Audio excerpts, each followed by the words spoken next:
Hello दोस्तों, आप लोगों का स्वागत है बंगला एक्सप्लेन चैनल पे। तो जैसा कि हमने पिछले एपिसोड में देखा था कि डी जियान ने ये ऑफर दिया था कि वो जाके चैंग को पकड़ के यहाँ पे ला सकता है। तो फिर कॉन्गमिन भी उसकी बात मान चुका था और वो आगे से चिल्ला के कहता है कि डी जियान चैंग को जिंदा पकड़ के लेके आए, क्योंकि वो भी देखना चाहता है कि किसने उसके बेटे को हाथ लगाने की जरूरत की है। हम लोग इसी साइड में हम लोग इधर देखते हैं जहाँ पे वो लोग आपस में ही लड़ रहे थे कि कौन असली है और कौन नकली। उसी टाइम पे ग्रुप का लीडर अपने मन के अंदर सोच रहा था कि यहाँ पे सबके डबल रोल है, लेकिन मैं ही सिंगल क्यों हूँ। लेकिन उससे बाद में ऐसा लगता है कि ये सभी माटोर का इनविंसिबल प्लान हो सकता है, क्योंकि माटोरी यहाँ पे बाहुबली है और वो किसी को भी मार सकता है और उसे बर्बाद कर सकता है। इसीलिए ग्रुप को लीडर को लगता है कि उसे माटोर के साथ ही रहना चाहिए, तभी उसे ज्यादा फायदा होगा और वो जिंदा बच जाएगा। इसके बाद वो चैंग को भाई गाली देते हुए कहता है कि चैंग जल्दी से मारे जाओ और बायुवे को उसके हवाले कर दो। इसके बाद हम लोग देखते हैं कि वहाँ पे माडोर भागते हुए आता है और वो डायरेक्ट चैंग के पैरों के नीचे गिर जाता है। इसके बाद माडोर उन लोगों के ऊपर हमला करता है और उन्हें ऐसे ही मार देता है। इसके बाद माडोर चैंग को तेल लगाते हुए कहता है कि देखो भाई, मैंने उन लोगों का सारा ख्याल कर लिया है जो तुम्हारे रास्ते के बीच में आ रहे थे, इसीलिए हम दोनों अब यहाँ से पार्टनर हुए, इसीलिए तुम मुझे नहीं मारोगे।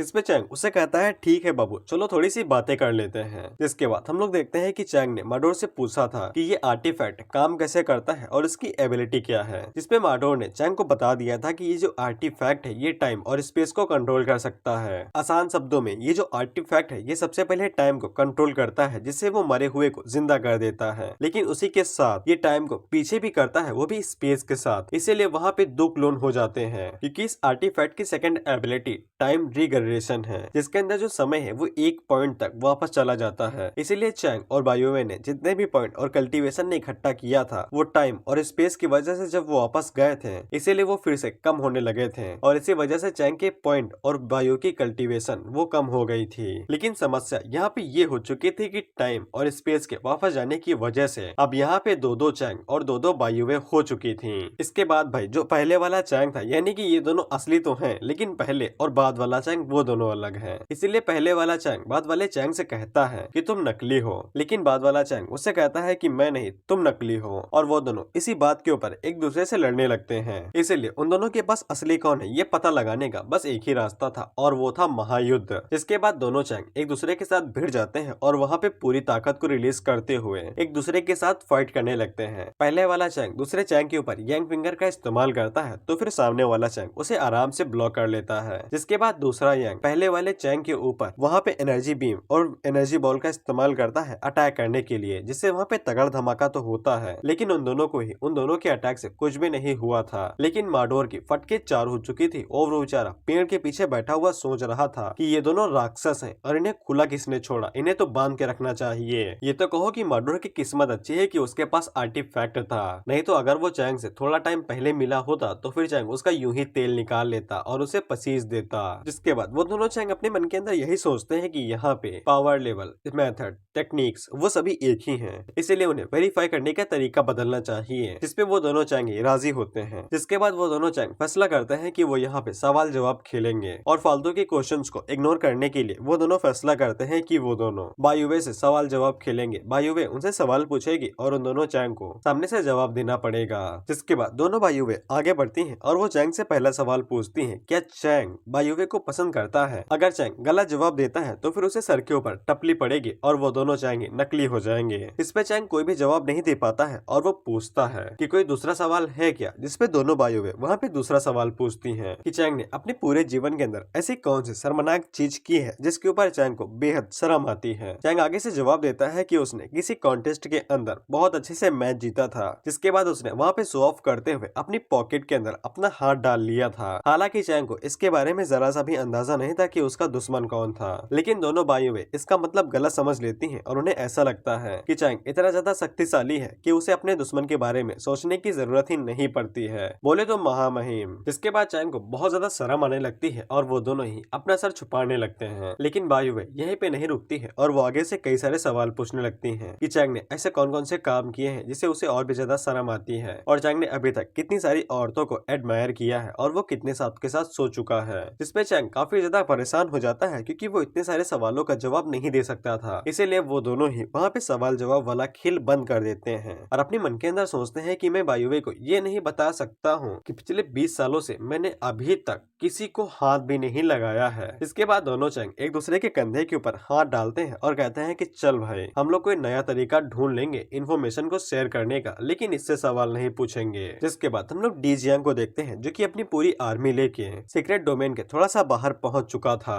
खैर इसके बाद डी जियांग अपने सोल्जर्स को एक स्पीच देता है कि वो जैसे ही सीक्रेट रियलम के अंदर घुसेंगे तो वो सबसे पहले कल्प्रिट को पकड़ेंगे, जिसके बाद उसे उठा उठा के पटकेंगे और ये चेक करेंगे कि कौन ऐसा बंदा है जो कि उसके छोटे भाई को हाथ लगा सकता है। हम लोग इधर सीक्रेट रियलम के अंदर चैंग को देखते हैं और उन दोनों ने मिलकर उस आर्टिफैक्ट को ढूंढ निकाला था। बेशक उन्हें निकालने में काफी ज्यादा दिक्कत हो रही थी, लेकिन माडोर जो कि आर्टिफैक्ट का पहले से ही ओनर था, उसकी मदद से उन दोनों को काफी जल्दी वो आर्टिफैक्ट मिल चुका था। इसीलिए वो दोनों माडोर से कहते हैं कि माडोर ने काफी अच्छा काम किया है, इसीलिए माडोर को एक रिवॉर्ड तो बनता ही है। जिसमें माडोर आगे से कहता है कि सालो ऐसा दिखाना बंद करो कि तुम लोग मेरे ऊपर एहसान कर रहे हो, अभी इतना मारा था तो फिर ये आर्टिफैक्ट देना ही पड़ेगा ना। इसके बाद डी जियांग इस सीक्रेट रियलम के स्पेस को तोड़ता है और अंदर घुसता है और अंदर घुसते ही कहता है कि अपन आ गया है, जरा बताओ तो कौन माडोर को मारने की कोशिश कर रहा था। लेकिन जब वो अपने सामने देखता है तब वो वहाँ पे दोनों चैंग और माडोर को देखता है और वो इस बात से हैरान होता है कि यहाँ पे दो कीड़े क्या कर रहे हैं। लेकिन वो आगे से कहता है कि कोई फर्क नहीं पड़ता है, अपन सबको साफ कर देगा।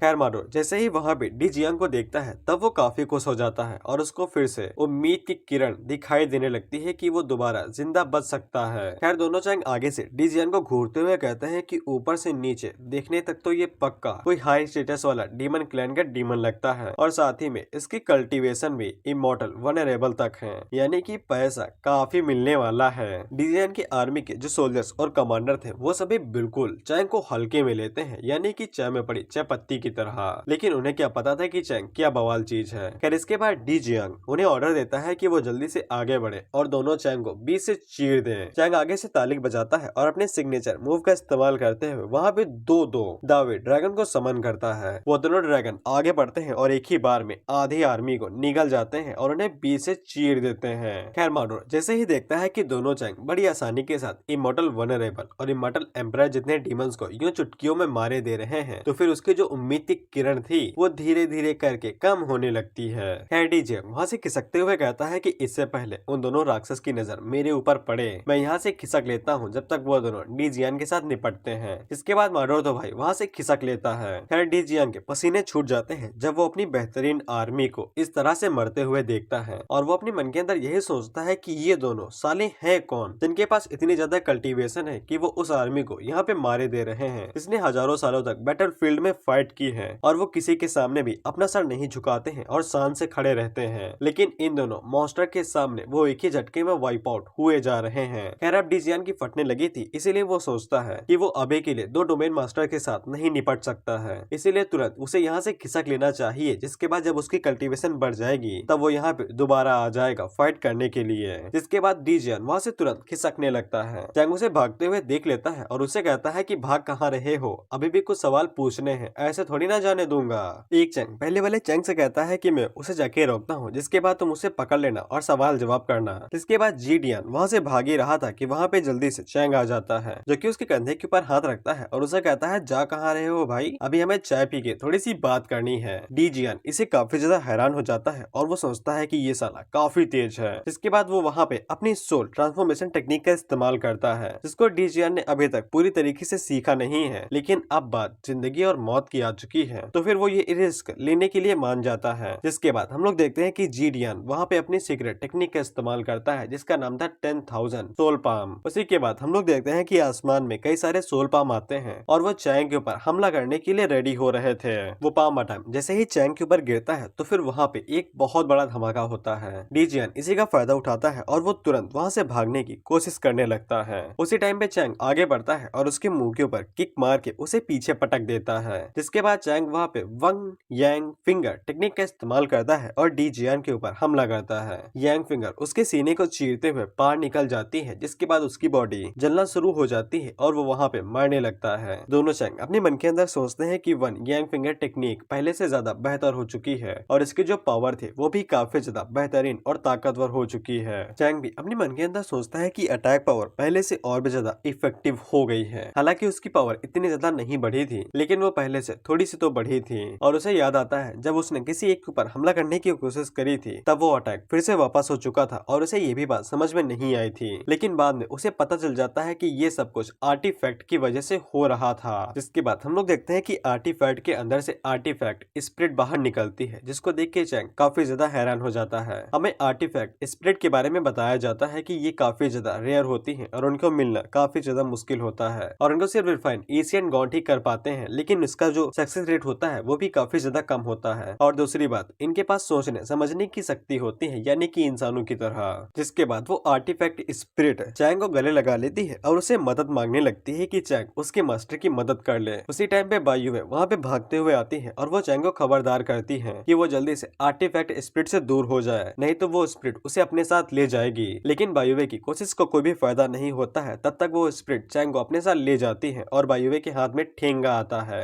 और जब बायुवे दूसरे वाले चैंग की तरफ देखती है तो सीक्रेट रियलम की डिसअपीयर होने के साथ साथ वो क्लोन भी वहाँ से गायब हो जाता है, जिससे चैंग काफी ज्यादा हैरान हुआ था। और साथ ही में वहाँ पे जो भी सेकंड डायमेंशन से लोग आए हुए थे वो सभी भी गायब हो जाते हैं, क्योंकि आर्टिफैक्ट स्पिरिट की वजह से वो सभी लोग भी वहाँ से गायब हो चुके थे, क्योंकि अब तक आर्टिफैक्ट स्पिरिट ये सब कुछ कर रही थी। इधर हम लोग चैंग को देखते हैं जो कि अपनी सपनों की दुनिया में उठता है। तब उसे पता चलता है कि वो डायरेक्ट अपर वर्ल्ड के अंदर आ चुका है। जिसके बाद हम लोग देखते हैं कि वहाँ पे एक लड़की थी जो कि चैंग के गालों को छूते हुए कहती है कि तुम मेरे साथ स्प्रिंग की नाइट बिताना चाहते थे ना, इसीलिए तुम जानबूझ के मेरे साथ मेरे बेड के ऊपर ही सो गए। हमें साइड में बताया जाता है कि ये लड़की एक सेलेस्टियल गॉड है और इसका नाम है गॉडेस ऑफ स्प्रिंग और इसका रियल नेम है चैंग जी। खैर चैंग अपने मन के अंदर यही सोचता है कि ये आर्टिफैक्ट गांजा फूक की आई है क्या, ये करना क्या चाहती है। जिसके बाद हम लोग देखते हैं कि भाई चैंग जी आगे से कहती है कि चलो हम लोग पकड़म पकड़ाई खेलते हैं इन दी वेट, तुम मुझे पकड़ोगे और मैं तुमसे बच के भागूंगी। खैर चैंग का इस बात से बहुत बड़ा मुंह खुल जाता है और उसे समझ में नहीं आता है कि वो पकड़म पकड़ाई खेले यहाँ से भाग जाए। इसीलिए वो इन सभी बातों को सुलझाने के लिए सिस्टम को बुलाता है। खैर सिस्टम को वहाँ पे बुलाने का कोई भी फायदा नहीं होता है और वो उल्टा चैंग को बधाई देता है कि चैंग पकड़म पकड़ाई खेलने वाला है, वो भी लिटिल चिक के साथ। इसके बाद चैंग वहाँ पे अपने दिमाग के घोड़े दौड़ाने लगता है कि यहाँ पे चल क्या रहा है और वो सारी चीजों को एक एक करके बताता है कि वो किसी ऐसी दुनिया में आ चुका है जो कि अनजान है और वो किसी ऐसी औरत के साथ है जो भी अनजान है। खैर चैंग जी इसी बात का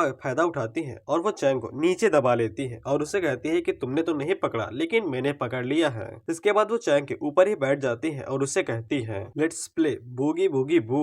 यहाँ तक कि चैंग को भी समझ में नहीं आता है कि अब वो क्या करें। इसके बाद चैंग जी आगे बढ़ती है और वो चैंग के एप्स को टच करने लगती है, लेकिन चैंग उसके पैर पकड़ लेता है और हड़बड़ाहट में उससे कहता है कि हम लोग किसी और टाइम करेंगे, अभी के लिए हमारे पास दूसरी अपॉइंटमेंट है। लेकिन वो लड़की आगे से कुछ भी नहीं समझती है और चैंग जी उसे कहती है कि तुमने पहले ही कहा था कि तुम मेरे साथ 3 बार करोगे। इसके बाद चैंग जी चैंग का गला दबाने लगती है और उसे घूरते हुए देखने लगती है। चैंग अपने मन के अंदर सोचता है कि मुझे नहीं पता है कि मैंने इसे क्या कहा था कि मैं 3 बार करूंगा, ना ही मेरे पास कोई यादें हैं और ना ही मुझे इसका चेहरा सही से याद है, इसीलिए ऐसा लगता है कि मुझे उसी टेक्निक का इस्तेमाल करना पड़ेगा। जिसके बाद वो चैंग जी पागल ना हो और उसको रोकने के लिए वो वहाँ पे उससे कहता है कि अभी के लिए रुक जाओ प्लीज। जिसके बाद हम लोग देखते हैं कि वहाँ पे टाइम जो है वो रुक जाता है और कुछ समय बाद चैंग जी नॉर्मल हो जाती है, यानी कि वो अपनी स्पिरिट फॉर्म में आ जाती है। और वो स्पिरिट चैंग से कहती है कि जैसा कि मैंने सोचा था कि मेरी एबिलिटी तुम्हारे ऊपर कोई भी असर नहीं करेंगी। उसी टाइम पे हम देखते हैं कि सिस्टम बाहर आता है और वो कहता है कि देखो तो एक छोटी सी स्पिरिट हमारे सामने शो ऑफ करने की कोशिश कर रही है। उसे लगा था कि वो हमें कंट्रोल कर पाएगी इन छोटू मोटू ट्रिक्स के साथ, लेकिन चैंग को अभी भी समझ में नहीं आया था कि साला यहाँ पे चल क्या रहा है। जिसके बाद आर्टिफैक्ट स्पिरिट आगे बढ़ती है और वो चैंग को सब कुछ एक्सप्लेन करना शुरू करती है। आर्टिफैक्ट स्पिरिट चैंग को बताती है कि वो लोग करोड़ों साल पीछे आ चुके हैं एशियन कॉन्टिनेंट के अंदर, जब गॉड्स और डीमन के बीच में जो कॉन्ट्रैक्ट था वो टूटा नहीं था। और ये जगह सुमी किंगडम है, एशियन कॉन्टिनेंट की साउथ ईस्ट कंट्री है और ये कंट्री इस स्पिरिट और इसके मास्टर को होम डाउन है। और साथ ही में ये कंट्री वो पहली कंट्री है जो कॉन्ट्रैक्ट टूटने के बाद डिस्ट्रॉय हुई थी।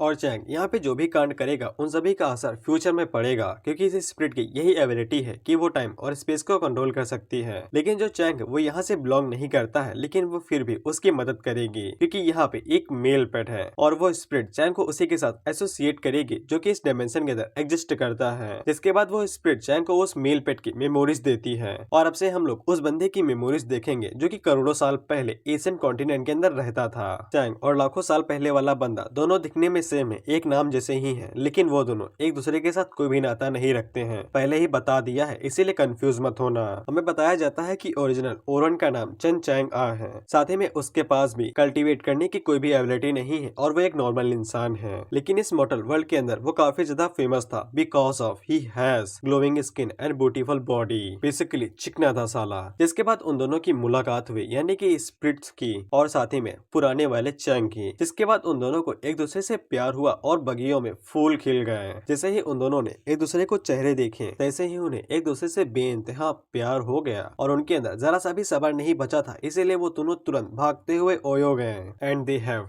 Boogie boogie. और इसी तरह से ये लोग 2 और बार मिले और ये जो चैंग अभी इस टाइमलाइन में आया है जहाँ पे वो लड़की उसके ऊपर चढ़ी हुई थी, ये उनका तीसरी बार था। इसीलिए वो लड़की चैंग से कह रही थी कि तुम पहले ही 2 बार कर चुके हो और ये तीसरी बार होने वाला है। इसे चैंग को समझ में आ जाता है कि वो गुस्सा किस लिए थी। जिसके बाद चैंग वहाँ पे सिस्टम को बुलाता है, तो फिर सिस्टम चैंग को बताता है कि दूसरी पार्टी जो कह रही है उसे अच्छे से सुनो और अपना फायदा निकाल के उसी को करना। और वैसे भी तुम डोमेन का इस्तेमाल हर जगह पे कर सकते हो और तुम बेशक यहाँ पे भी अपनी पावर का इस्तेमाल कर सकते हो। इसके बाद वो स्प्रिट चैंग से पूछती है क्या चैंग नाराज हो गया है, क्योंकि वो स्प्रिट ने वो दोनों जब माहौल गर्म कर चुके थे उसी बीच में उसने उंगली कर दी। चैंग उसे कहता है कोई भी बात नहीं है, मैं बिल्कुल ठीक हूँ। वो स्प्रिट आगे से कहती है कि इतना नाराज मत हो, यहाँ पे और भी लोग बचे हुए हैं, चाहो तो वहाँ पे शिफ्ट कर सकती हूँ। जिसपे चैंग आगे से कहता है नहीं नहीं धन्यवाद, मेरे पास पहले से ही एक खूबसूरत वाइफ है, मुझे किसी की जरूरत नहीं है। लेकिन वो आर्टिफैक्ट की स्प्रिट चैंग को एक और झटका देती है कि चैंग से पहले ही यहाँ पे मेल पेट है और वो टोटल 232 है और चैंग का नंबर 233 है। चैंग उसे कहता है क्या तुम मुझे यहाँ पे इस बारे में बात करने के लिए लाई हो, जो काम है वो बताओ। जिसके बाद आर्टिफैक्ट स्प्रिट वहाँ पे बताना शुरू करती है कि अगले 3 दिनों के अंदर उसका मास्टर वहाँ पे मारा जाएगा। आर्टिफैक्ट का पैदा होना ही एक जन्म की तरह होता है और उसका जन्म उसके मास्टर की रक्षा करने के लिए हुआ था। आर्टिफैक्ट स्प्रिट ने अपना पूरा जोर लगा दिया, लेकिन इसके बावजूद वो अपने मास्टर को बचाने में नाकामयाब रही। और इससे कोई फर्क नहीं पड़ता कि आर्टिफैक्ट स्प्रिट क्या क्या करती, लेकिन वो कभी भी अपने मास्टर को नहीं बचाती और वो हर बार सिर्फ अपने मास्टर को मरते हुए ही देखती है। जिसके बाद आर्टिफैक्ट स्प्रिट एक झटके में चैंग के चेहरे के पास आ जाती है और आंसू बहाते हुए उससे कहती है कि वो चैंग से भीख मांगती है कि चैंग उसके मास्टर को बचा ले और उसकी मदद करे। चैंग उसे कहता है कि सबसे पहली चीज तुम एक स्प्रिट हो, भले ही मैं तुम्हारे मास्टर को बचा लेता हूँ, लेकिन इससे ये बात नहीं बनती है कि तुम मेरी चीज में बदल जाओगी। दूसरी चीज, तुम टाइम को कंट्रोल कर सकती हो और तुम सिर्फ अपने मास्टर से ही बिलोंग करती हो और जैसे ही मैं तुम्हारे मास्टर को बचा लूंगा तैसे ही तुम मुझे यहाँ से बाहर फेंक दोगी और मुझे मेरे टाइमलाइन में वापस भेज दोगी और इसीलिए मैं तुम्हारा सिर्फ एक जरिया हूँगा तुम्हारे मास्टर को बचाने के लिए और कुछ भी नहीं। आर्टिफैक्ट स्प्रिट आगे से कहती है कि वो कभी भी ऐसा नहीं करती अगर वो खुद से ये सब कुछ कर पाती, लेकिन उसी टाइम पे चैंग आगे से कहता है लेकिन इसके बावजूद मैं तुम्हारी मदद करूंगा। जिससे वो आर्टिफैक्ट स्प्रिट काफी खुश हो जाती है। लेकिन हम लोग चैंग को देखते हैं और उसके चेहरे के ऊपर सन की मुस्कान थी। बेसिकली उसे उसके फंक्शन की वजह से छोटे मोटे मिशन मिलते रहते हैं और इसीलिए सिस्टम ने उसे नया मिशन दिया था कि उसे आर्टिफैक्ट स्प्रिट की मदद करनी थी उसके मास्टर को बचाने के लिए और इससे फ्यूचर में भी फायदा होने वाला था। और साथ ही में चैंग को जो रिवॉर्ड मिलने वाले थे वो बता देता हूँ। चैंग को 500 मिलियन फील्ड पॉइंट मिलने वाले थे और साथ ही में वो टाइम को कंट्रोल करने वाला कैट मिलने वाला था और ये परमानेंट था। चैंग जब चाहे तब वो टाइम को कंट्रोल कर सकता है और आगे पीछे कर सकता है। जिसके बाद स्प्रिट वहाँ से जाते हुए कहती है कि ये सब कुछ डील हुई और अब से यहाँ से 3 दिन का टाइम शुरू होता है और चैंग के पास सिर्फ 3 दिन है और उसे 3 दिन के अंदर सब कुछ ठीक करना है। जिसके बाद आर्टिफैक्ट स्प्रिट वहाँ से चली जाती है और वो टाइम को कंटिन्यू कर देती है और चैंग का यहाँ से एग्जाम शुरू हो जाता है। हम लोग देखते हैं कि जैसे ही टाइम शुरू होता है तो चैंग जल्दी से आगे बढ़ता है और वो चैंग जी के हाथों को पकड़ के उससे कहता है कि बाबू इंतजार करवाने के लिए माफ करना, तो फिर हम लोग कहाँ पे थे और हमें कौन सी पोजीशन से शुरू करना था, डॉगी डॉगी या फिर स्नेकी स्नेकी। जिसके बाद वो दोनों यहाँ पे अपने प्यार को अंजाम देना शुरू करते हैं और मैं बता दूं कि चैंग की यहाँ पे पोजीशन मेल पेट की तरह है, बेसिकली अपोजिट जेंडर की रखेल। और वहीं पे चैंग अपने दिल से कहता है कि जुआनचो बुरा मत मानना, तुम्हारा पति पूरी तरीके से इनोसेंट है और वो ये सब कुछ सिर्फ तुम्हें बचाने के लिए ही कर रहा है और साथ ही में थोड़े से फील्ड पॉइंट की वजह से, ताकि तुम्हारा पति अपनी डोमेन को बढ़ा सके और थोड़ा सा ताकतवर हो जाए। लेकिन उसी टाइम पे हम लोग देखते हैं कि वो दोनों डॉगी डॉगी खेलते कि उससे पहले ही घर की छत टूटती है और वहाँ पे हांजी की छोटी वाली वर्जन आती है। और जैसा कि मैंने पहले ही बता दिया है कि ये सब कुछ लाखों करोड़ों साल पहले हो रहा है, यानी कि पास्ट में। हांजी जैसे ही नीचे कूदती है तो वो डायरेक्ट चैंग जी से कहती है कि वो यहाँ पे मरना चाहती है। जिसपे चैंग जी उसे कहती है कि उसकी छोटी बहन तो कुछ ज्यादा ही नाराज हो रही है। मुझे नहीं पता है कि ये दोनों बहन कैसी हैं, एक छोटी बहन जो कि डीमन है और बड़ी बहन जो कि गॉडेस है। पापा ने डबल टीम खेली थी। इसके बाद हांजी वहाँ पे अपनी पावर को रिलीज करते हुए चैंग जी से कहती है कि उसने चैंग के सर्वेंट को चुराने की कोशिश कैसे की। जिसके बाद हम लोग देखते हैं कि चैंग और वो अपने मन में कहता है ओ फक, ये तो साली हांजी है जो कि डीमन क्लैन से थी और ये यहाँ पे क्या कर रही है और इसका आखिर में पुराने वाले चैंग से क्या रिश्ता है और ये दोनों एक ही फैमिली से कैसे आ सकते हैं। इसके बाद हांजी आगे बढ़ती है और वो चैंग का कॉलर पकड़ के उसे कहती है कि तुमने कहा था कि तुम यहाँ पे काम कर रहे हो, लेकिन तुम तो यहाँ पे चैंग जे के बेड के ऊपर गुलछर्रे उड़ा रहे हो। इसके बाद हांजी चैंग को पकड़ती है और वो उसे अपने साथ ले जाने लगती है और उसे कहती है कि तुम मेरे साथ चलो, मुझे तुम्हारे साथ कुछ जरूरी बात करनी है। वहीं पे चैंग जी अपने मन के अंदर सोचती है कि उसकी छोटी बहन हमेशा से उसकी चीजों के ऊपर हक जताती है और उन्हें बर्बाद कर देती है। इसके बाद हम लोग देखते हैं कि जो हांजी थी वो डायरेक्ट चैंग को डीमन टेरिटरी के अंदर ले आती है और जैसा कि उस स्पिरिट ने बताया था कि अभी डीमन और गॉड्स के बीच में कोई भी कॉन्ट्रैक्ट टूटा नहीं है, इसीलिए वो दोनों अभी के लिए एक साथ रह रहे हैं। बेसिकली एक दूसरे की टेरिटरी के ऊपर हमला नहीं करेंगे और आराम से रहेंगे पीसफुली। हम लोग देखते हैं कि चैंग जैसे ही नीचे लैंड होता है तो वो हांजी से कहता है कि उसे कुछ सेकंड दिए जाएं, इसमें वो सारी सिचुएशन को एक्सप्लेन कर सके और वो अपने मन के अंदर सोचता है कि दोनों बहनों के बीच में एक लड़की को लेके लड़ाई हो रही है कि कौन किसके प्यार में गिरने वाला है।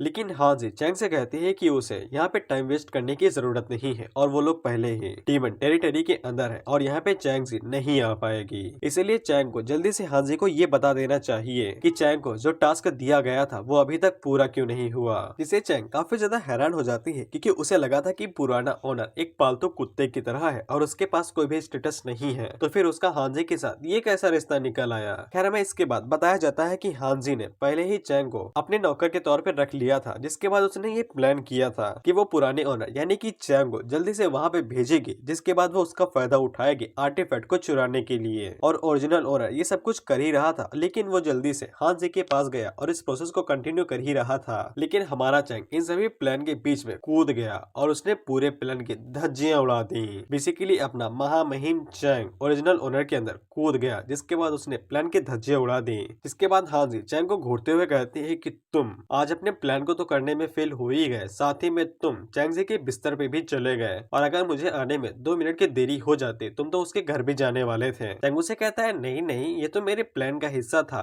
उस आर्टिफैक्ट को चुराने के लिए। और चैंग अपने मन के अंदर सोचता है कि मैं तो बस उसको फॉलो कर रहा था ताकि मुझे उसे थोड़ी सी इन्फॉर्मेशन मिल सके, क्योंकि मैं तो अभी अभी यहाँ पे आया हूँ। लेकिन हांजी को चैंग के ऊपर शक होने लगता है और वो चैंग से कहती है कि चैंग पहले के मुकाबले आज कुछ अजीब सा लग रहा है और उसने चैंग जी के साथ कुछ ज्यादा ही देर तक बात की और उसके साथ ही रहा और चैंग को उसके साथ रहने में कोई दिक्कत भी नहीं हुई, जिससे चैंग को चिंता होने लगती है क्योंकि वो अभी हांजी को कुछ भी पता लगने नहीं दे सकता है, क्योंकि अभी उसके पास जरा से भी इंफॉर्मेशन नहीं है कि यहाँ पे हालात क्या है और कैसे क्या करना है। इसीलिए चैंग अपने मन के अंदर सोचता है कि जैसे चलता था उसे वैसे ही करना है। इसके बाद चैंग आगे बढ़ता है और वो हांजी की 2 बड़ी बड़ी गैलेक्सीज को पकड़ लेता है और चैंग गैलेक्सीज को पकड़ के अपने मन के अंदर सोचता है कि उसे ओरिजिनल ओनर की तरह ही एक्ट करना चाहिए। इसके बाद हांजी गुस्से में चैंग से कहती है कि कचड़े तू तो गया। वैसे चैंग में बताता है कि ओरिजिनल ओनर इसी तरह से हांजी के साथ मस्ती किया करता था और यही वो तरीका है जिससे हांजी खुश रहा करती थी। वैसे हांजी के खुश रहने का तरीका थोड़ा सा कैजुअल है। इसके बाद चैंग हांजी को गई कमर से पकड़ लेता है और उसे कहता है कि देखो मेरी बात समझो, जो गॉडेस चैंग जी है वो कुछ ज्यादा ही खतरनाक है और वो हमेशा गार्डेड रहती है, इसीलिए उसे फ्री करने के लिए मैं उसके करीब गया था और मैं हमेशा तुम्हारी खातिर शेर की गुफा में कूद जाता हूँ, समझा तो करो। इस पे हांजी आगे से शर्माते हुए कहती है ठीक है समझ गई, लेकिन अभी तो जाने दो, मुझे बहुत सारे जरूरी काम करने हैं। इस पे चैंग आगे से मुस्कुराते हुए कहता है कि जाने देना, ये तो नामुमकिन है बाबा,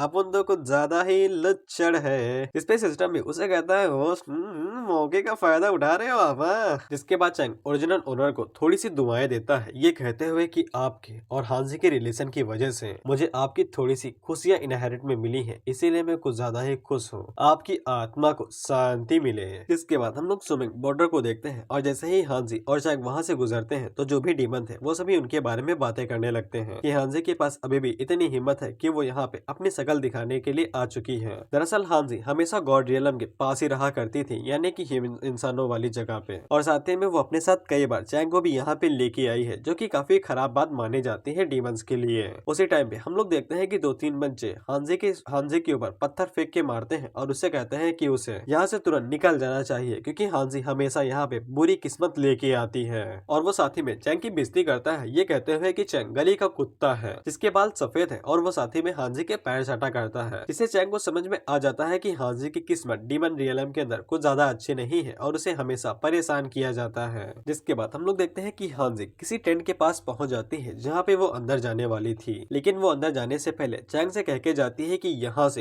हिलना नहीं तो मैं तुम्हारी रक्षा नहीं करूंगी और तुम्हारी बोटी बोटी नोच ली जाएगी। जिसपे चैंग आगे से कहता है ठीक है चली जाओ। और हाँ जी, जैसे ही टेंट के अंदर जाती है तो फिर हम लोग चैंग के चेहरे के ऊपर मुस्कान देखते हैं। बेशक ये साला नहीं रुकने वाला था। जिसके बाद हम लोग देखते हैं कि हाँ जी जैसे ही टेंट के अंदर कदम रखती है तो फिर चैंग तुरंत वहां से खिसक लेता है। इसके बाद वो भागते हुए इधर उधर घूमने लगता है इन्फॉर्मेशन को इकट्ठा करने के लिए, क्योंकि आर्टिफैक्ट स्पिरिट ने जो उसे इन्फॉर्मेशन दी थी वो बहुत ज्यादा कम थी। आर्टिफैक्ट स्पिरिट ने सिर्फ चैंग को इतना ही बताया था कि वो भाई 1-2 हजार साल वाल पीछे आ चुके हैं बस। लेकिन चैंग के पास इतनी इन्फॉर्मेशन काफी नहीं थी कि वो यहाँ पे फाइट को कर सके, क्योंकि उसे आर्टिफैक्ट की मास्टर यानी कि जो चैंगजी है उसे बैटल के अंदर जिंदगी बचानी है, जिसके बाद उसे आर्टिफैक्ट का मास्टर भी बनना है, तभी तो मिशन पूरा होगा और पैसे मिलेंगे। जिसके बाद हम लोग देखते हैं कि चैंग पूरे बॉर्डर में इधर उधर घूमने लगता है और वो हर जगह के नयाजा लेता है और इसे ये भी पता चलता है कि जो डीमंस है वो पूरी तरीके से तैयार हो चुके हैं फाइट करने के लिए और वो युद्ध को शुरू करने ही वाले थे और वो पूरी तरीके से तैयार थे। चैंग अपने मन के अंदर सोचता है कि उसे 3 दिनों तक यहाँ पे जिंदा रहना है चैंग जी के साथ और उसे रक्षा करनी है, और जैसे ही 3 दिन पूरे हो जाते हैं तो फिर उसका मिशन अपने आप ही पूरा हो जाएगा। इसीलिए चैंग को यहाँ पे ज्यादा कुछ भी नहीं करना था, उसे बस यहाँ की जो हेवनली कॉन्टिनेंट थी उसको देखना था और उसे ये पता करना था कि डीमंस लॉर्ड और डीमन जनरल्स की पावर कितनी है जिनके साथ वो उन्हें फाइट कर सके, और उसी के मुताबिक चैंग आगे बढ़ने वाला था और वो आसानी के साथ इन सभी चीजों को पूरा कर सकता था। लेकिन उसी टाइम पे हम लोग देखते हैं कि 3-4 डीमन की नजर चैंग के ऊपर पड़ जाती है और वो चैंग को देखते ही पहचान जाते हैं कि ये हानजी का पालतू कुत्ता है जो कि इधर उधर घूम रहा है। जिसके बाद हम लोग देखते हैं कि वो डीमन चैंग के ऊपर हमला कर देते हैं और उससे कहते हैं कि हानजी की इतनी हिम्मत कैसे हुई कि उसने मास्टर हेइसा के ऑफर को रिजेक्ट कर दिया और किसी पालतू कुत्ते के साथ यहाँ पे घूम रही है, और यहाँ तक कि डीमन बॉर्डर के ऊपर उसकी जरा से भी इज्जत नहीं की जाती है। लेकिन हम लोग देखते हैं कि चैंग की स्पीड बहुत ज्यादा थी और वो आसानी के साथ उस डीमन के अटैक को डॉज कर लेता है और पीछे हट जाता है। वो डीमन भी इस बात से हैरान हो जाते हैं और कहते हैं कि इस कुत्ते की स्पीड तो कुछ ज्यादा ही कम है। जिसके बाद हम लोग देखते हैं कि वहाँ पे हेइसा लॉर्ड आ जाता है जो कि दिखने में पता नहीं क्या था लेकिन आता है। जिसके बाद हेइसा आगे से कहता है कि इस पालतू कुत्ते को मार दिया जाए, जिसके बाद हानजी उसकी प्रेम को ठुकरा नहीं पाएगी। इधर हम लोग हानजी को देखते हैं जो कि कोई उसके ऊपर थप्पड़ मार देता है और वो उसके ऊपर चिल्लाते हुए कहता है कि उसकी हिम्मत कैसी हुई बिना आर्टिफैक्ट की यहाँ पे आने की। हमें पता चलता है कि ये हेड की क्लैन है और साथ ही में इनका नाम लूक है, और लूक हानजी के ऊपर चिल्लाते हुए कहता है कि उसे अच्छे से पता है कि गॉडेस का आर्टिफैक्ट उनके प्लान को पूरा करने के लिए कितना ज्यादा जरूरी है। और वहाँ पे जितने भी लोग थे वो सभी हानजी की बेइज्जती करने लगते हैं, ये कहते हुए कि हानजी सफल के नाम पे असफल है। हानजी उन लोगों से कहती है कि वो दोबारा जा रही है और अगर वो वापस नहीं आती है तो फिर उसकी आखिरी इच्छा यही है कि उसका मेमोरियल टैबलेट यहाँ पे बना दिया जाए। लुक आगे से कहता है कि वो एक पुराने हीरो की बेटी है, इसीलिए हर किसी को उसी से उम्मीद है, लेकिन उसके क्लैन वालों ने उसको पसंद करना बंद कर दिया है और उसे ठुकरा दिया है। लेकिन इसके बावजूद वो सभी लोग यही उम्मीद कर रहे हैं कि हानजी उनके लिए कुछ अच्छा करेगी। वो लोग हानजी को बताते हैं कि इमोर्टल क्लैन वाले उनके हेवनली डीमन क्लैन को सरपास करते हुए जा रहे हैं और उनकी जरा से भी उम्मीद नहीं है कि वो लोग उनके डीमन क्लैन को जाने देंगे, और अगर उन लोगों ने फ्यूचर यानी कि पास्ट में कभी भी अपने सेलेस्टियल रेस को ना खाया होता तो फिर उन्हें कभी भी इस तरह की चीजों का सामना करना नहीं पड़ता। जिसके बाद लोग हाजी से कहता है कि उसने जो कुत्ता पाल के रखा है यानी चैंग को, वो कभी भी आर्टिफैक्ट को लाने में उनकी मदद नहीं करेगा। उसे तो काफी टाइम पहले ही पका के खा लेना चाहिए था और उसकी बोटी निकाल लेनी चाहिए थी। इधर हम लोग देखते हैं कि हेइसा डीमन यानी कि प्रेमी वो चैंग के ऊपर हमला करने के लिए आगे बढ़ता है। हानजी आगे से कहती है कि ये उसकी खराब प्लानिंग हो सकती है, लेकिन उसमें उसके सर्वेंट को कोई भी लेना देना नहीं है, और वैसे भी वो चैंग जी के बहुत ज्यादा करीब जा चुका है और साथ ही में उसे कभी भी वो आर्टिफैक्ट मिल सकता है। लेकिन लोग उसके ऊपर डंडी फेंक के मारता है और उसे कहता है कि वो उसका दिमाग कभी भी नहीं पढ़ पाएगी। इंसान कभी भी किसी काम के नहीं आते हैं, और साथ ही में विनर्स को हमेशा प्राइज मिलते हैं यानी कि तारीफ, और लूजर्स को कुछ भी नहीं। इसीलिए हानजी कभी भी कुछ नहीं कर पाएगी। जिसके बाद वो लोग इस बारे में बात करने लगते हैं कि हानजी के साथ क्या किया जाना चाहिए। तभी कुछ डीमंस आगे बढ़ते हैं और वो बताते हैं कि हेइसा डीमन यहाँ का सबसे ताकतवर डीमन है और उसने हाल ही में इमॉर्टल रियलम को सरपास किया है, इसीलिए वो लोग हानजी को उसके हवाले कर सकते हैं और हेइसा डीमन हानजी का अच्छे से ख्याल रख लेगा।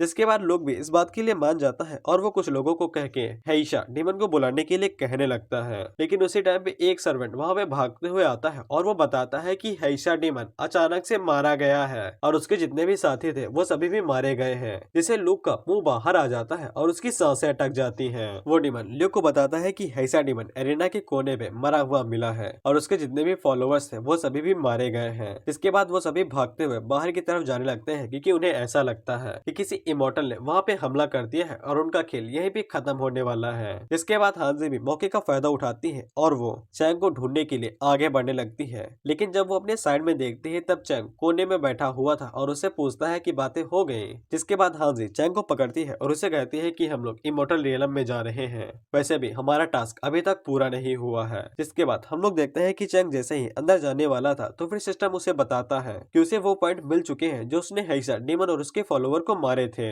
जिसके बाद हम लोग सुमिंग किंगडम को देखते हैं और हमें आसपास के लोगों से पता चलता है कि सुमिंग किंगडम जो है वो बॉर्डर के बिल्कुल पास ही में है और डीमन और इमोर्टल रियलम दोनों एक ही पास है। इसीलिए जो गॉडेस है यानी कि चैंग जी वो दिन रात यहाँ पे एनर्जी को प्यूरिफाई किया करती है, नहीं तो डिमोनिक एनर्जी की वजह से वो लोग यहाँ पे मारे जाएंगे। जिसके बाद हम लोग देखते हैं कि चांग जी अपने आर्टिफैक्ट को लेके बाहर निकलती है और वो अपनी डिवाइन पावर का इस्तेमाल करके आर्टिफैक्ट का इस्तेमाल करती है और वहाँ पे जितनी भी डिमोनिक एनर्जी थी उन सभी को प्यूरिफाई कर देती है और चैंग जी का गॉडेस होने के तौर पे यही काम था। इसके बाद हमें बताया जाता है सुमिंग किंगडम का असली नाम सुमिंग वैली है, जो कि इमोर्टल और डीमंस के बिल्कुल बीच में स्थित है और तुम लोग मैप में देख सकते हो कि कहाँ पे क्या स्थित है। इसके बाद हमें बताया जाता है कि पिछले बैटल्स के दौरान जब इमोर्टल्स और डीमंस के बीच में फाइट हुई थी और डीमंस अचानक से इमोर्टल्स के ऊपर रश करके इमोर्टल वर्ल्ड के ऊपर कब्जा करने ही वाले थे कि उसी टाइम पे एशियंट बीस्ट ने उनके ऊपर हमला किया और उन्हें खदार भेजा। इसके बाद एशियंट डीमन लॉर्ड और उसके हजारों डीमन जनरल्स को यहाँ पे सील कर दिया गया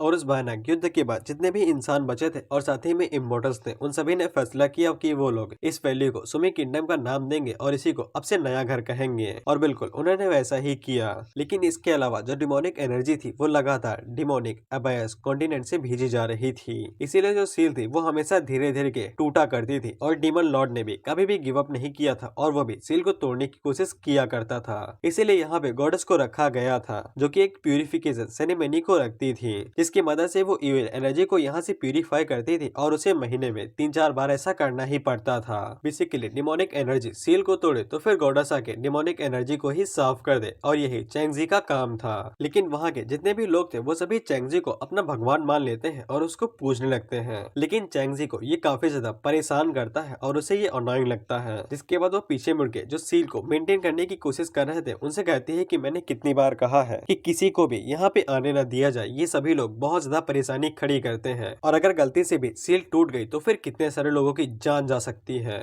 और साथ ही में आज के दिन जो डिमोनिक एनर्जी थी वो कुछ ज्यादा ही खराब थी, यानी कि सही नहीं लग रही थी। इसीलिए चैंग जी को ऐसा महसूस हो रहा था कि यहाँ पे कुछ भी घटना हो सकती है। लेकिन सील को मेंटेन करने वाले वो चैंग जी की बातों के ऊपर ज्यादा ध्यान नहीं देते हैं और उसे हल्के में लेते हैं। लेकिन उसी टाइम पे हम लोग देखते हैं कि जो सील थी उसके अंदर से बहुत ज्यादा डिमोनिक एनर्जी निकलने लगती है और कुछ ही देर बाद वो सील टूट जाती है, जिससे आसपास की जमीन के ऊपर क्रैक पड़ जाता है और सभी लोग अपनी जान बचा के इधर उधर भागने लगते हैं। उसी टाइम पे हम लोग देखते हैं कि क्रैक के पड़ जाने की वजह से एक बच्ची उसके नीचे गिर जाती है और वो क्रैक सीधा उस जगह पे जा रहा था जहाँ पे वो डीमन कैद था। हम लोग देखते हैं कि चैंग जी आगे बढ़ते हैं और वो उन लोगों से कहते हैं कि पैनिक करने की कोई भी जरूरत नहीं है, सुमिंग किंगडम को कुछ भी नहीं होगा जब तक वो यहाँ पे है और वो आसानी के साथ इस सील को फिर से रीसील कर देगी और किसी को भी कुछ भी नहीं होगा। इसके बाद वो अपनी मैजिक पावर का इस्तेमाल करती है और उस सील को दोबारा सील करने की कोशिश करने लगती है। वो सभी लोग भी चैंग जी से कहते हैं कि चैंग जी है जो कि उन सभी लोगों को बचा सकती है। जिसके बाद हम लोग देखते हैं कि चैंग जी उस सील के अंदर चली जाती है जहाँ पे उस डिमन को कैद करके रखा हुआ था और चैंग जी जैसे ही सील के अंदर जाती है तो हम लोग देखते हैं कि वो सभी लोग जिनको सील को मेंटेन करने के लिए रखा गया था वो सभी फिर से फिल्ली हो जाते हैं। बेसिकली सीधे शब्द में कहूँ तो ये सभी लोग कामचोर हैं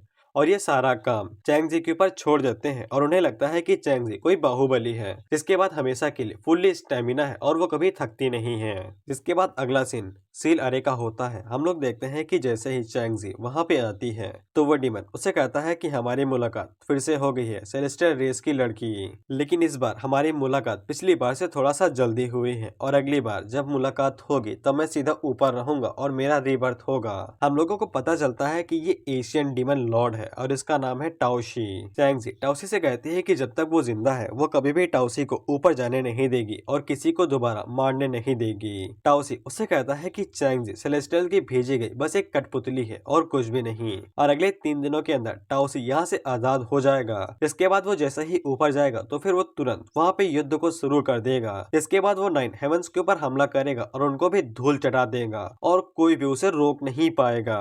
और तब चैंगजी को समझ में आएगा कि चैंगजी सिर्फ उन्हीं लोगों को बचा सकती है जिनको टाओशी पीछे छोड़ेगा। हम लोग देखते हैं कि टाओशी ने उस लड़की को पकड़ रखा था, जिसके बाद टाओशी उस लड़की को चैंगजी के हवाले कर देता है। चैंगजी जैसे ही उस लड़की को पकड़ने के लिए आगे बढ़ती है तो हम लोग देखते हैं कि टाओशी वहाँ पे अपनी एनर्जी का इस्तेमाल करता है और कई सारे भाले बना लेता है, जिसके बाद वो भाला डायरेक्ट जाके चैंगजी के सीने के अंदर घुसता है और आर पार हो जाता है। और टाओशी चैंगजी से कहता है कि मैं किसी को भी नहीं छोड़ूंगा, इसीलिए तुम किसी को नहीं बचा पाओगी। जिसके बाद वहाँ पे कई सारे भाले आते हैं और वो भी चैंगजी के सीने के अंदर घुस जाते हैं और चैंगजी को वहीं पे लटका दिया जाता है और चैंगजी मारी जाती है। और टाओशी चैंगजी से कहता है कि तुम कितनी बार मर चुकी हो, क्या तुम्हें पता भी है तुम्हारी भी कोई लिमिट है जो कि खत्म होने वाली है। लेकिन चैंगजी आगे से कहते हैं कि जब तक वो जिंदा है तब तक वो टाओशी को किसी को भी मारने नहीं देगी और ना ही उसे यहाँ से कभी बाहर कदम रखने देगी। इसके बाद हम लोग देखते हैं कि चैंगजी वहाँ पे अपनी इटर्नल लाइफ का इस्तेमाल करती है और वो फिर से वापस गायब हो जाती है और वो जाते जाते सील को फिर से रीसील करके जाती है और एरिया को लॉक कर देती है। टाओशी आगे से कहता है कि जब समय आएगा तब मुझे कोई भी रोक नहीं पाएगा और मैं हमेशा आगे बढ़ता रहूंगा। जिसके बाद हम लोग देखते हैं कि सील को जैसे ही दोबारा सील कर दिया जाता है तो डिमोनिक एनर्जी गायब हो जाती है और सभी लोग खुश हो जाते हैं। जिसके बाद हम लोग देखते हैं कि वो लड़की रो ही रही थी कि उसकी बेटी कहाँ पे चली गई। उसकी बेटी तुरंत उसके सामने आ जाती है और वो काफी ज्यादा खुश हो जाती है, लेकिन वो लड़की अपनी मदर को बताती है कि गॉडेस मारी गई है, जिसपे उसकी मदर यकीन नहीं करती है और वो आगे से कहती है कि ऐसा नहीं हो सकता है, गॉडेस कभी भी नहीं मरेगी। जिसके बाद हम लोग देखते हैं कि आर्टिफैक्ट फिर से एक्टिव होता है और वो फिर से गॉडेस यानी कि चैंगजी को जिंदा कर देता है। जिसके बाद हम लोग सोमिंग किंगडम के किंग को देखते हैं और इसका नाम है क्योटा और ये भी बाकियों की तरह है। इसे भी ऐसा ही लगता है कि चैंगजी एक अल्टीमेट मशीन है जो कभी भी नहीं थकती है और इसकी एनर्जी कभी भी खत्म नहीं होगी और उसके बाकी लोग भी यही सोचते थे। जिसके बाद हम लोग देखते हैं कि चैंगजी टा से कहती है कि हेवनली डीमंस काफी ज्यादा शक्तिशाली है, इसीलिए उन्हें केयर फ्री नहीं होना चाहिए और डीमंस हमेशा इसी बात में लगे रहते हैं कि जितनी जल्दी हो सके उतनी जल्दी वो सील को तोड़ सके और दोबारा के दोबारा इस जंग को दोबारा शुरू कर दे। चैंगजी उन लोगों को ये भी बता देते हैं कि टाओशी ने ये बताया है कि वो अगले 3 दिनों के अंदर सील को तोड़ देगा। इसके बाद वो फिर से बाहर निकलेगा और तबाही मचाना शुरू कर देगा, इसीलिए किंगडम शायद से दोबारा तबाही को फेस कर सकता है। लेकिन टा चैंगजी की बातों को मजाक में लेता है और उससे कहता है कि चैंगजी यहाँ पे मजाक कर रही है। चैंगजी उसे बताती है कि मजाक नहीं है, this is the serious point. लेकिन जो किंग था वो आगे से कहता है कि उनका स्विमिंग किंगडम बीच में सैंडविच की तरह है जो कि डीमन वर्ल्ड और इमॉर्टल वर्ल्ड के बीच में पिस रहा है, इसीलिए वो लोग चाहे जितने भी पर फड़फड़ा ले लेकिन उन्हें कभी भी फायदा नहीं होता है और उन्हें हमेशा नुकसान ही होता है। बेसिकली वो लोग अपनी जान हथेली पे लेके चल रहे थे और कभी भी उनके किंगडम का सफाया हो सकता था। इसीलिए किंग टा उन लोगों से कहता है कि वो लोग यहाँ पे एक नई रणनीति को अपनाने वाले हैं जिससे उन्हें फायदा होगा। वो लोग अगली जंग में हिस्सा लेंगे इमॉर्टल्स के साथ में और साथ ही पूरी डिमोनिक स्पीसीज को उड़ा देंगे, जिससे उन्हें फायदा तो फायदा होगा ही, साथ ही में जब टासा अगर सील को ब्रेक करके वापस आ भी जाता है तो फिर उसके पास सबऑर्डिनेट्स नहीं होंगे और वो अकेला कुछ भी नहीं कर पाएगा।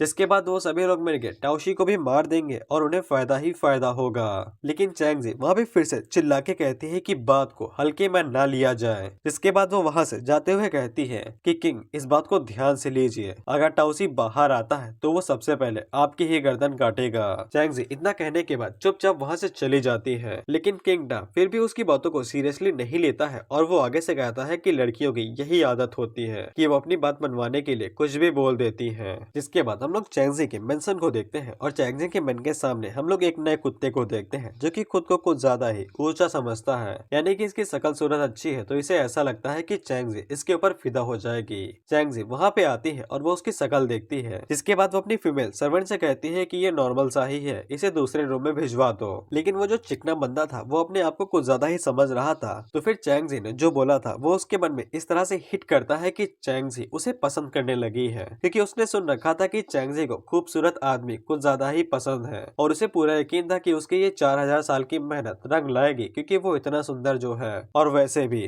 चैंगजी को खूबसूरत मर्द पसंद है और वो अपने मन के अंदर सोचता है कि अगर वो चैंगजी को कॉन्कर कर लेगा तो फिर उसको किंग के बाद का सबसे हाईएस्ट स्टेटस मिल जाएगा। जिसके बाद वो लड़का भाई वो सर्वेंट से पूछता है कि उसे नहा लेना चाहिए बेड के अंदर जाने से पहले, लेकिन वो लड़की उसकी तरफ देखती है, जिसके बाद वो उसका कॉलर पकड़ती है और उसको एक रूम के अंदर धक्का दे देती है और उसे कहती है कि तुम्हारा नंबर 234 है और अब से तुम यहीं पे रहोगे और अच्छे से हर किसी से बात करना। वो बंदा जैसे ही अपने रूम को देखता है तब उसे पता चलता है कि वहाँ पे हर तरह का कैरेक्टर है, लूफी से लेके नारुतो तक, और उसे समझ में नहीं आता है कि उसको ये भद्दा सा कमरा क्यों दिया गया है। वैसे नारुतो उसे देख के ये कहता है कि देखो तो एक नया बकरा आ चुका है, वाओ। जिसके बाद वो चिल्लाते हुए उस सर्वेंट से कहता है कि मैं यहाँ पे गॉडस को सर्व करने के लिए आया हूँ और what the fuck I am doing here. और वो सर्वेंट उसे कहती है कि खुद को कुछ ज्यादा ऊंचा ना समझो, लेकिन वो बंदा आगे से कह रहा था कि चैंगजी को उसकी खूबसूरती देखने का एक मौका तो दिया जाए, क्योंकि उसे अपनी ब्यूटीफुल पने पे कुछ ज्यादा ही यकीन था और उसे पक्का यकीन था कि कोई भी लड़की उसे नजरअंदाज नहीं करेगी। लेकिन वो सर्वेंट उसे उंगली करते हुए कहती है कि तुम Chang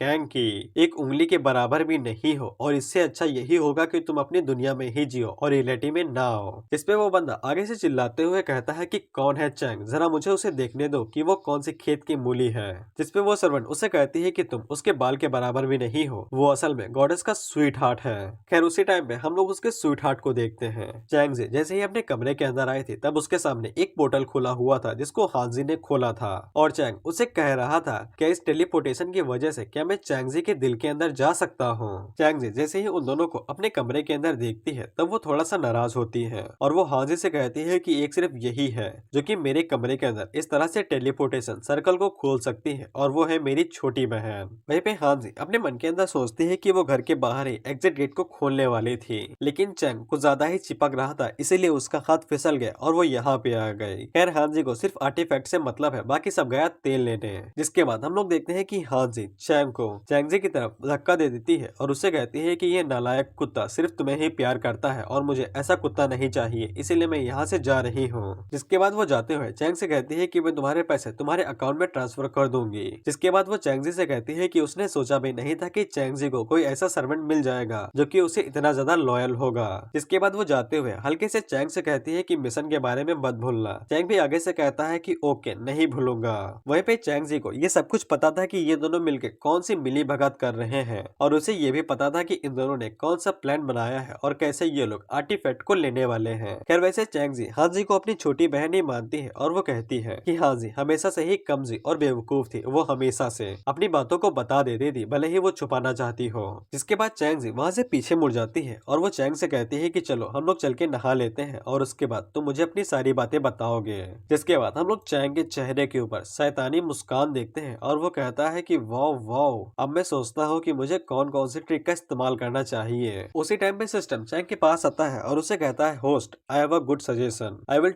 teach you 9 massage technique. जिसके बाद हम लोग देखते हैं कि चैंग को भाई बाथ हाउस के अंदर लेके जाती है और वहाँ पे जो भी सर्वेंट थी वो सभी ये देख के काफी ज्यादा हैरान हो चुकी थी क्योंकि गॉडेस चैंगजी ने पहली बार किसी मर्द को अपने साथ नहलाने के लिए लाई थी। जिसके बाद हम लोग चैंग को देखते हैं जिसके चेहरे के ऊपर अभी भी वही मुस्कान थी और वो बेचारा इस बात से परेशान था कि उसे पीठ को सामने से साफ करना चाहे या फिर आगे से। इसके बाद चैंग से कहती है क्या तुम करना शुरू करोगे, जिसपे चैंग आगे से भाई लाल हो जाता है और वो कहता है कि यस मैम। इसके बाद चैंग की नाकों से खून बहने लगता है और वो आगे बढ़ते हुए कहता है कि गॉडेस आज मैं आपको दिखा दूंगा हैंड ऑफ गॉड की असली ताकत। इसके बाद चैंग आगे बढ़ता है और वो अपने हाथ में कपड़े को बांधता है। जिसके बाद वो चैंग की पूरी बॉडी के ऊपर मसाज करने लगता है और उसकी स्पीड इतनी ज्यादा थी कि चैंगजी को कुछ समझ में नहीं आता है, लेकिन उसको एक चीज जरूर समझ में आती है और वो है मजा। खैर उसी टाइम पे हम लोग बाथ हाउस के सर्वेंट को देखते हैं और उन सभी के चेहरे लाल हो जाते हैं चैंग की टेक्निक को देख के और वो तीनों एक साथ कहती हैं कि ये कौन सी टेक्निक है भाई, कौन सी दुनिया से लेके आए हो। चैंगजी मसाज लेते हुए चैंग से कहती है कि चैंग ने ऐसा कई सारे लड़कियों के साथ किया होगा और उसे मसाज दी होगी।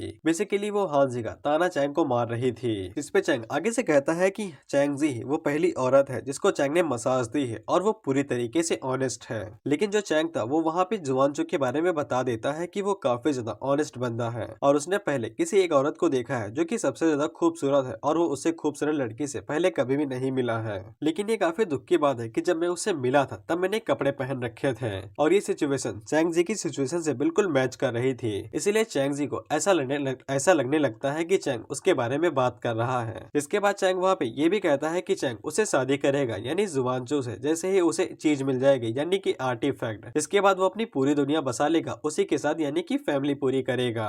लेकिन चैंग जी ये सभी बातें अपने ऊपर समझ लेती है और वो अपने मन के अंदर कहती है कि साले मैंने अभी तक तुझसे शादी करने का वादा नहीं किया है। और वो अपने मन के अंदर सोचते हैं कि ये दुख की बात है कि चैंग सिर्फ एक नॉर्मल सा मॉडल बंदा है यानी कि कोई कल्टीवेशन वाला नहीं, और अगर गॉडेस किसी ऐसे के साथ शादी करेगी तो फिर ये बात कुछ जचेगी नहीं ना। लेकिन उसी टाइम पे चैंग अपने फाइनल मूव का इस्तेमाल करता है जो कि था फुट मजाज, जिसके बाद वो एक एक्यूपंक्चर पॉइंट को दबाता है जिसे चैंग जी का रोम रोम खुश हो जाता है, जिसके बाद वो शर्मा के कोने में खड़ी हो जाती है। चैंग को ऐसा लगता है कि उसने चैंग जी को गुस्सा दिला दिया है, लेकिन उसी टाइम पे हम लोग चैंग जी को देखते हैं जो कि शर्म के मारे लाल पीली हो रही थी और वो अपने मन के अंदर सोचती है कि ये साले चैंग को इस तरह की टेक्निक्स के बारे में कैसे पता चला जो कि इतना ज्यादा कंफर्टेबल होती हैं। इसके बाद चैंग जी वहाँ पे खड़ी होती है और वो चैंग से कहती है कि वो चैंग के इंटेंशन को समझ चुकी है, लेकिन अभी शादी के लिए काफी ज्यादा जल्दी हो रही है। जिसके बाद चैंग से कहती है कि यहाँ पे अभी कोई सारी इंपॉर्टेंट चीजें हैं जो मैं तुम्हें बताना चाहती हूँ। जिसके बाद चैंग जी आगे बढ़ती है और वो चैंग को सील के टूटने और डीमन के बाहर आने के बारे में सब कुछ बता देती है और वो चैंग से कहती है कि चैंग अपना बोरिया बिस्तर बांध ले और वो अभी के लिए सोमिंग किंगडम को छोड़ के चला जाए, क्योंकि जब गॉडेस उस बीस्ट के साथ फाइट कर रही होगी तब उसके पास इतना ज्यादा टाइम नहीं होगा कि वो चैंग को बचा सके, और वैसे भी उस टाइम पे वो इमोर्टल्स के साथ होगी। लेकिन चैंग आगे से कहता है कि इससे कोई फर्क नहीं पड़ता है कि आगे क्या होने वाला है, वो चैंग जी की साइड कभी भी नहीं छोड़ेगा और उसी के साथ खड़ा रहेगा, और जब तक चैंग यहाँ पे है चैंग जी को कोई भी नुकसान नहीं पहुंचा पाएगा। लेकिन चैंग जी आगे से एक अजीब और क्रीपी सी मुस्कान देती है और अपने मन के अंदर सोचती है कि इस बेवकूफ को पता भी नहीं है कि डीमन अटैक क्या होता है, और मुझे पूरा यकीन है कि ये जब ये कह रहा है कि ये मेरी रक्षा करेगा तब ये डर के मारे अंदर से काम रहा होगा। जिसके बाद भाई चैंग जी उसे कहते हैं कि अभी के लिए चलो बेडरूम में चलते हैं और डुगी डुगी बूगी बूगी करते हैं। इसके अगले सीन में हम लोग देखते हैं कि चैंग भाई आराम से लेटा हुआ था, वो भी बूगी बूगी करने के बाद, और वो अपने मन के अंदर सोचता है कि मेरे टेक्निक्स की वजह से इसका स्ट्रेस थोड़ा सा कम हो चुका है और मेरी मदद से ये आराम से सो पा रही है। जिसके बाद हम लोग देखते हैं कि चैंग अपनी रियल फॉर्म में आता है और वो आगे से कहता है कि एशियन हेवनली डीमन, चलो देखते हैं कि ये चीज क्या है और इसके साथ क्या करना है। जिसके बाद हम लोग देखते हैं कि चैंग उड़ते हुए उस जगह पे चला जाता है जहाँ पे सील थी। जिसके बाद हम लोग देखते हैं कि चैंग जैसे ही उस जगह पे पहुंचता है तब उसको यही सब सुनाई देता है कि सील को मेंटेन करने वाले बात यही कर रहे थे कि गॉडेस खुद को कुछ ज्यादा ही हाई पावर वाली समझती है, क्योंकि उसे ऐसा लगता है कि सिर्फ वही है जो कि इस सील को दोबारा रीसील कर सकती है और कुछ भी नहीं। लेकिन जैसे ही हमारे किंग को कोई नया तरीका पता चल जाएगा वैसे ही हम लोग उसे यहाँ से हटा देंगे। जिसके बाद वो यहाँ की गाय के सिवा और कुछ भी नहीं रहेगी और कुछ ज्यादा नहीं। इसे चैंग को याद आता है कि चैंग जी ने नहाते समय उससे कहा था, हालांकि वो हर बार सील को हमेशा सील कर देती है लेकिन इसके बावजूद वो हमेशा टूटती रहती है और सील हमेशा छोटे से छोटे टाइम में वो बार बार ब्रेक होती रहती है। लेकिन चैंग जी की डिवाइन पावर है उसे रिकवर होने में थोड़ा सा टाइम लगता है, इसीलिए अगर उसकी डिवाइन पावर वापस आने में थोड़ा सा भी लेट हो जाता है तो फिर डिस्ट्रक्शन पूरी सिटी के अंदर फैल जाएगा, और उसे ऐसा लगता है कि एक दिन ऐसा होगा जरूर कि वो कभी भी डीमन को नहीं रोक पाएगी और डीमन पूरी सिटी को बर्बाद कर देगा। जिसके बाद हम लोग देखते हैं कि चैंग अंदर जाते हुए उन लोगों से कहता है कि कुछ सीलर्स जिनको सेल को मेंटेन करना चाहिए वो यहाँ पे मक्खियां मार रहे हैं। वो सभी सीलर्स जैसे ही चैंग को देखते हैं तो फिर वो उससे पूछते हैं कि चैंग कौन है और उसकी हिम्मत कैसे हुई कि वो सील टेम्पल के अंदर आ गया। चैंग आगे से अपनी पावर्स का यूज करते हुए कहता है कि चींटियों को कुछ चीज के बारे में जानने की जरूरत नहीं है। इसके बाद चैंग अपनी पावर्स का इस्तेमाल करता है और वो एक ही झटके में उन्हें जला के मार देता है। जिसके बाद हम लोग देखते हैं कि चैंग जैसे ही उन वेपन्स को उठाता है जिनकी वजह से वो डिवाइन पावर को मेंटेन करते हैं तब उसे पता चलता है कि इन वेपन्स की वजह से जो असली डिवाइन पावर है वो किसी और जगह पे भेजी जा रही है, न कि सील को मेंटेन करने की कोशिश की जा रही है।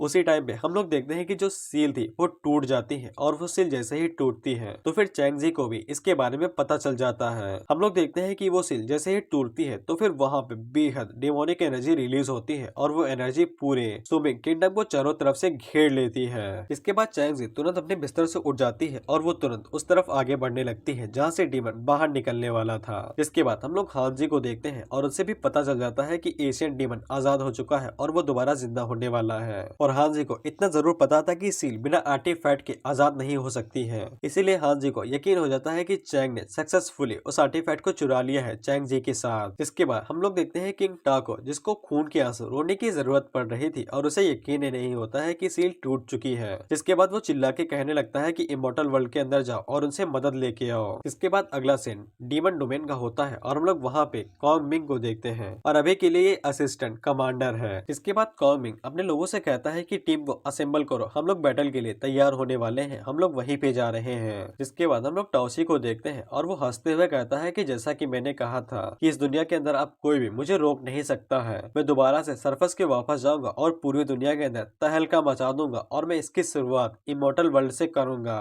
जिसके बाद टाओसी अपनी सील से आजाद होता है और वो उड़ते हुए ऊपर की तरफ जाने लगता है और इसका पहला टारगेट चैंग जी थी, क्योंकि उसी ने इसे इतने सालों तक यहाँ पे बंद करके रखा था। और टाओसी इस बात की कसम खा लेता है कि वो शुरुआत चैंग जी के साथ ही करेगा, उसके लाखों टुकड़े करके, और उन सभी को एक फ्लैग में लटका देगा, इस बात को साबित करने के लिए कि वो उस पूरी दुनिया के ऊपर कब्जा करने के लिए आ रहा है। इसके बाद वो उड़ते हुए ऊपर जाने लगता है और कहता है कि एशियन किंग वापस आ रहा है। उसी टाइम में हम लोग देखते हैं कि चैंग अपने हाथ को ऊपर बढ़ाता है और उसके सर को पकड़ता है और उसे कहता है कि लाल छिपकली किधर जा रहा है, अभी तो मैं तुझे कूट के कश्मीरी मिर्च बना के बेचूंगा। जिसके बाद चैंग टाओसी को पकड़ता है और उसे उठा के नीचे पटक देता है। इसके बाद टाओसी खड़ा होता है और वो चैंग से कहता है कि तुम कौन हो, और वो अपने मन के अंदर सोचता है कि इस पूरी दुनिया के अंदर अभी के लिए सिर्फ वो लड़की ही है जो कि मुझे रोक सकती थी, लेकिन अब वो मेरे सामने कुछ भी नहीं है। लेकिन अब ये अचानक से कौन आ गया जो कि अपने एक हाथ के साथ ही मुझे नीचे पटक सकता है। हम लोग देखते हैं कि चैंग खड़ा होता है और वो आगे से कहता है कि बस पास ही से गुजर रहा था, तभी याद आया कि कश्मीरी मिर्च बनाने के लिए लाल छिपकली चाहिए, तो फिर यहाँ पे चला आया।